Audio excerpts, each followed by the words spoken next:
श्री कृष्ण के सिरदर्द की कहानी। राधा और कृष्ण के प्रेम के बारे में कौन नहीं जानता है।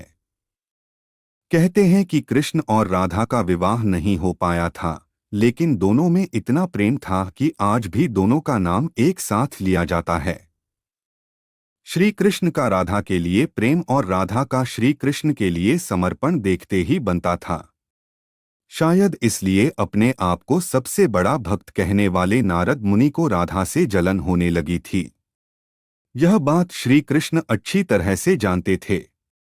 एक दिन राधा के बारे में बात करने के लिए नारद मुनि श्री कृष्ण के पास आए।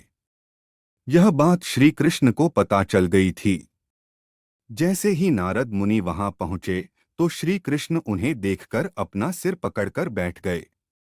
नारद मुनि ने श्री कृष्ण से पूछा कि क्या हुआ प्रभु, आप ऐसे अपने सिर को पकड़कर क्यों बैठे हैं। श्री कृष्ण ने कहा, हे नारद मुनि, मेरा सिर दर्द कर रहा है।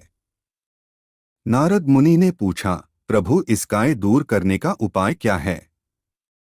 तब श्री कृष्ण ने कहा, अगर मैं अपने सबसे बड़े भक्त का चरणामृत पी लूं तो इसे दूर किया जा सकता है। तब नारद मुनि सोचने लगे कि सबसे बड़ा भक्त तो मैं हूं, लेकिन अगर मैं अपना चरणामृत दूंगा तो मुझे नरक जाने जितना पाप लगेगा।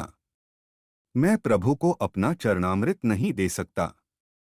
कुछ देर सोचने के बाद उनके मन में राधा का विचार आया और वे सोचने लगे कि लोग राधा को भी तो श्री कृष्ण का सबसे बड़ा भक्त मानते हैं, इसलिए क्यों न उनके पास जाकर पूछा जाए। ऐसा सोचकर वह राधा के पास गए और उन्हें सारी बात बता दी। राधा ने जैसे ही सुना, एक बर्तन में अपने पैर धोकर चरणामृत नारद मुनि को देते हुए कहा, हे मुनिराज, मुझे नहीं पता कि मैं उनकी कितनी बड़ी भक्ति हूँ, लेकिन मुझे यह पता है कि श्री कृष्ण को अपना चरणामृत देने से मुझे नरक में जाने जितना पाप लगेगा और मुझे नरक जितनी यातना सहन करनी पड़ेगी। मुनिवर, वह सब मैं सहन कर सकती हूँ, लेकिन अपने स्वामी को पीड़ा में नहीं देख सकती।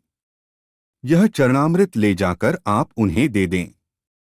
राधा की बात सुनकर नारद मुनि का सारा घमंड चूर चूर हो गया और उनको पता चल गया कि राधा ही सबसे बड़ी भक्त हैं और श्री कृष्ण ने यह लीला मुझे समझाने के लिए ही रची थी।